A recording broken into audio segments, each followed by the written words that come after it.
Hi everyone, welcome to Crochet Mom. I'm Subi.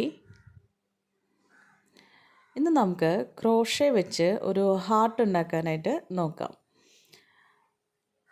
അതിനുവേണ്ടി ഞാനിവിടെ red കളറിലുള്ള ഒരു ചനൽ യാണാണ് എടുത്തിട്ടുള്ളത്. സ്റ്റിച്ച് മാർക്കർ വേണം, സിസേഴ്സ് വേണം, പിന്നെ നമുക്കൊരു ഹുക്കാണ് വേണ്ടത്. ഞാനൊരു 4mm ഹുക്കാണ് എടുത്തിട്ടുള്ളത്. ആദ്യം തന്നെ നമ്മളൊരു മാജിക് റിങ് ഇടുന്നു. മാജിക് റിങ്ങിൻ്റെ അകത്ത് ഒരു 6 സിംഗിൾ ക്രോഷയാണ് നമ്മളിനി ചെയ്യാനായിട്ട് പോകുന്നത്.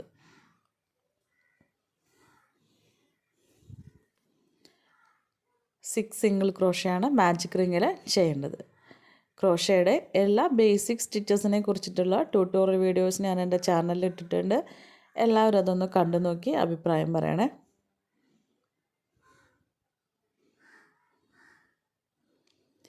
ഇപ്പോൾ 6 സിംഗിൾ ക്രോഷ ആയിട്ടുണ്ട്. ഇനി നമുക്ക് ആ ഒരു യാൺ പിടിച്ച് വലിച്ച് ആ മാജിക് റിങ് ക്ലോസ് ചെയ്യാം.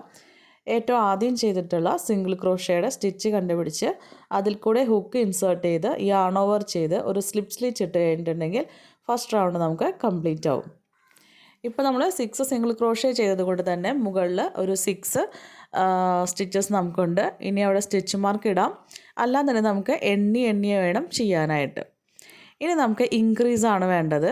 6 ഇൻക്രീസാണ്. അതുകൊണ്ട് ഓരോ സ്റ്റിച്ചിലും 2 സിംഗിൾ ക്രോഷേ വീതം വെച്ചാണ് നമ്മൾ ചെയ്യുന്നത്. അങ്ങനെ ചെയ്യുമ്പോൾ നമുക്ക് 12 സിംഗിൾ ക്രോഷേ ചെയ്യേണ്ടി വരും.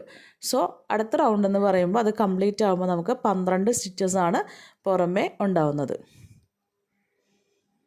ഒന്നുകിൽ സ്റ്റിച്ച് മാർക്ക് വെച്ച് ചെയ്യുക, അതല്ലാന്നുണ്ടെങ്കിൽ നമുക്ക് ഓരോ സ്റ്റിച്ചിലും 2 വീതം വെച്ച് ചെയ്യുമ്പോൾ എണ്ണം എടുത്ത് ചെയ്യേണ്ടതായിട്ട് വരും. മറ്റുള്ള യാൺ വെച്ച് ചെയ്യുന്നതിനെക്കാട്ടിലും ഈ പ്ലഷ് യാൺ ഉപയോഗിച്ച് ചെയ്യുകയാണെങ്കിൽ കുറച്ച് ബുദ്ധിമുട്ടാണ്. കാരണം നമുക്ക് എവിടെയാണ് സ്റ്റിച്ച് ഉള്ളതെന്ന് കണ്ടുപിടിക്കാനായിട്ട് കുറച്ച് ബുദ്ധിമുട്ടുണ്ടായിരിക്കും.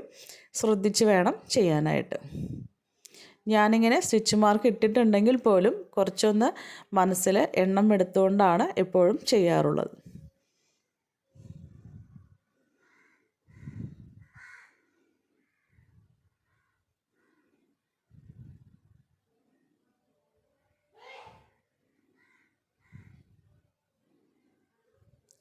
ഇപ്പോൾ നമുക്ക് 6 ഇൻക്രീസ്, അതായത് 12 സിംഗിൾ ക്രോഷേ നമ്മൾ ചെയ്ത് കഴിഞ്ഞിട്ടുണ്ട്. ഇനി സ്റ്റിച്ച് മാർക്കർ മാറ്റി ആദ്യത്തെ സ്റ്റിച്ചിൽ നമുക്ക് ഒന്ന് നേരത്തെ ചെയ്ത പോലെ തന്നെ ഒരു സ്ലിപ്പ് സ്റ്റിച്ച് ചെയ്യാം. ഈ റൗണ്ട് കംപ്ലീറ്റ് ആയി. ഇനി അടുത്ത റൗണ്ട് ചെയ്യാനായിട്ട് ഇപ്പോൾ നമുക്ക് 12 സ്റ്റിച്ചസ് മുകളിലുണ്ട്. അതിൻ്റെ മുകളിൽ കൂടെ തന്നെ ഓരോ സ്റ്റിച്ചിലും ഓരോ സിംഗിൾ ക്രോഷേ വീതം വെച്ച് ചെയ്യുക. അപ്പോൾ നമുക്ക് വീണ്ടും ഒരു 12 സിംഗിൾ ക്രോഷേ ചെയ്യേണ്ടി വരും. സ്റ്റിച്ച് മാർക്ക് യൂസ് ചെയ്യുക, അതല്ലാന്നുണ്ടെങ്കിൽ എണ്ണം എടുത്ത് ചെയ്യുക.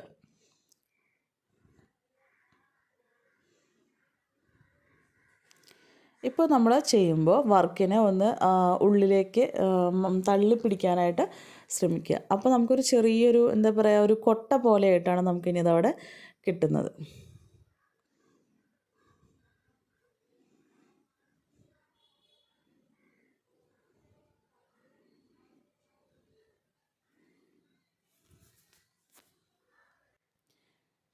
റൗണ്ട് കംപ്ലീറ്റ് ആവാറായിട്ടുണ്ട്. കംപ്ലീറ്റ് ആയിക്കഴിഞ്ഞാൽ സ്റ്റിച്ച് മാർക്ക് മാറ്റുക. വീണ്ടും ആദ്യത്തെ സ്റ്റിച്ചിൽ നമുക്ക് ഒരു സ്ലിപ്പ് സ്റ്റിച്ചും കൂടി ചെയ്യാവുന്നതാണ്. ഇനി നമുക്ക് യാണൊന്ന് കട്ട് ചെയ്യാം. പക്ഷെ നമ്മൾ അതിൽ നിന്ന് ഹുക്ക് വലിച്ചെടുക്കരുത്, പുറത്തേക്ക് മാത്രം എടുക്കുക. ഇനി ഇതുപോലെ തന്നെ ഒരെണ്ണം കൂടി നമ്മൾ ചെയ്ത് വയ്ക്കുക. അത് രണ്ടിൻ്റെയും ഉള്ളിൽ കൂടെ ഹുക്ക് ഇൻസേർട്ട് ചെയ്ത് ഒരു സ്ലിപ്പ് സ്റ്റിച്ചാണ് നമുക്ക് ഇടേണ്ടത്. ഇപ്പം ഞാൻ 2 ചെറിയ കൊട്ട പോലെ ഉണ്ടാക്കിയിട്ടുണ്ടായിരുന്നു.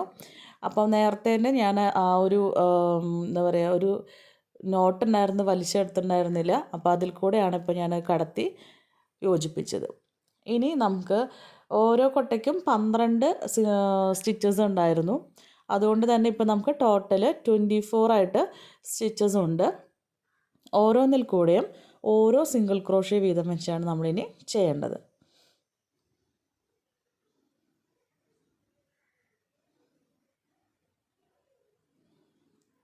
ഓരോ കൊട്ടയുടെ ഉള്ളിലും 12 സിംഗിൾ ക്രോഷയാണ് നമുക്ക് ചെയ്യേണ്ടി വരുന്നത്. ഇനി അതിൻ്റെ നടുവിലത്തെ ഭാഗത്തേക്ക് എത്തുമ്പോൾ നമുക്ക് അതിൻ്റെ സെൻറ്റർ പോർഷനിൽ ഹുക്ക് ഇൻസേർട്ട് ചെയ്ത് നമുക്ക് സ്ലിപ്പ് സ്റ്റിച്ചാണ് ഇടേണ്ടത്. എങ്കിൽ മാത്രമാണ് ആ രണ്ട് കൊട്ടകളും ഇങ്ങനെ കൂട്ടിച്ചേർന്ന് നിൽക്കുന്നതായിട്ട് നമുക്ക് തോന്നുന്നത്.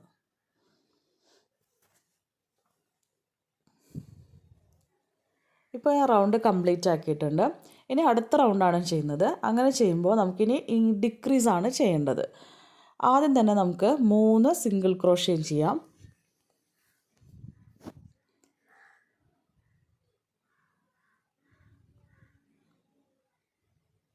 2 3 സിംഗിൾ ക്രോഷ്യ ചെയ്ത് കഴിഞ്ഞിട്ടുണ്ടെങ്കിൽ ഒരു ഡിക്രീസാണ്. ഞാനിവിടെ ഇൻവിസിബിൾ ഡിക്രീസാണ് ചെയ്യുന്നത്.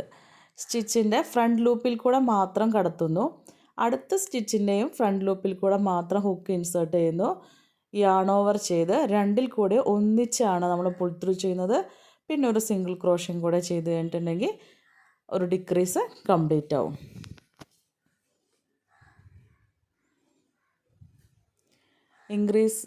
ഡിക്രീസാണ് ചെയ്യുന്നത്. അപ്പോൾ ആദ്യം 3 സിംഗിൾ ക്രോഷ്യ വേണം. അതിനുശേഷമാണ് ഡിക്രീസ് ചെയ്യുന്നത്. ഇൻവിസിബിൾ ഡിക്രീസ് ആയതുകൊണ്ട് 2 സ്റ്റിച്ചിൻ്റെയും ഫ്രണ്ട് ലൂപ്പിൽ മാത്രമാണ് ഹുക്ക് ഇൻസേർട്ട് ചെയ്യുന്നത്. ശ്രദ്ധിച്ച് വേണം ചെയ്യാനായിട്ട്. ഇനി നമുക്ക് യാൺ ഓവർ ചെയ്ത് പുൾ ത്രൂ ചെയ്യുന്നു. 2 സ്റ്റിച്ചിൽ കൂടെ ഒന്നിച്ചാണ് വലിച്ചെടുക്കേണ്ടത്. അതിനുശേഷം ഒരു സിംഗിൾ ക്രോഷ്യ ഇട്ട് കഴിഞ്ഞാൽ കംപ്ലീറ്റ് ആവും. അങ്ങനെ നമ്മളത് മുഴുവനാക്കുന്നു. ഇനി അടുത്തതായിട്ട് അടുത്ത റൗണ്ടിൽ ഡിക്രീസ് ചെയ്യുകയാണ്. ഇവിടെ നമ്മൾ 2 സിംഗിൾ ക്രോഷ്യാണ് ചെയ്യുന്നത്. അതിനുശേഷമാണ് നമ്മൾ ഒരു ഡിക്രീസ് ചെയ്യുന്നത്. തൊട്ട് മുന്നത്തെ റൗണ്ടിൽ 3 സിംഗിൾ ക്രോഷ്യയും ഒരു ഡിക്രീസും വെച്ചിട്ടാണ് ചെയ്തതെങ്കിൽ ഇവിടെ നമ്മൾ ചെയ്യുന്നത് 2 സിംഗിൾ ക്രോഷ്യയും ഒരു ഡിക്രീസുമാണ് ചെയ്യുന്നത്. അത് നമ്മൾ റൗണ്ട് കംപ്ലീറ്റ് ചെയ്യുന്നു. നമ്മൾ വേസ്റ്റ് ആയിട്ടുള്ള കട്ട് ചെയ്ത് വെച്ചിട്ടുള്ള യാണുകളൊക്കെ ഉണ്ടെങ്കിൽ അത് നമുക്ക് ഇതിനകത്ത് ഫില്ല് ചെയ്യാം. ഞാനിവിടെ ഒരു കോട്ടൺ യൂസ് ചെയ്യുകയാണ് ഇനി ഫില്ല് ചെയ്യാൻ വേണ്ടിയിട്ട്. ഈ ഒരു സ്റ്റേജിൽ നമുക്ക് അത്യാവശ്യം കോട്ടൺ എല്ലാം അതിനകത്ത് ഫില്ല് ചെയ്യാം. ഫില്ല് ചെയ്യുമ്പോൾ കുറച്ച് ടൈറ്റായിട്ട് തന്നെ ഫില്ല് ചെയ്യാനായിട്ട് നോക്കുക.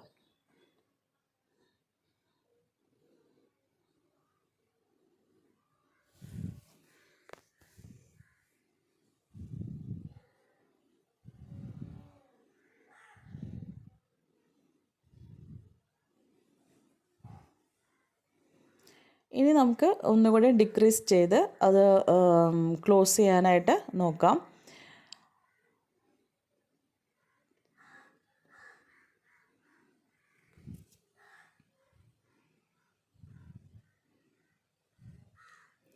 അടുത്തതായി നമുക്ക് ഒരു സിംഗിൾ ക്രോഷ്യയും ഒരു ഡിക്രീസുമാണ് ചെയ്യേണ്ടത്. ഇനിയും നമുക്ക് എന്തെങ്കിലും ഫില്ല് ചെയ്യാനായിട്ടുണ്ടെങ്കിൽ അതും കൂടെ ഓരോ റൗണ്ട് സ്റ്റിച്ച് ചെയ്ത് കഴിയുമ്പോഴും ഉള്ളത് ഫില്ല് ചെയ്ത് കൊടുക്കുക. ഇപ്പോൾ നമുക്ക് അത് ചെറുതായി വരും. ഇനി എല്ലാ സ്റ്റിച്ചിലും നമുക്ക് സിംഗിൾ ഡിക്രീസാണ് ചെയ്യേണ്ടത്.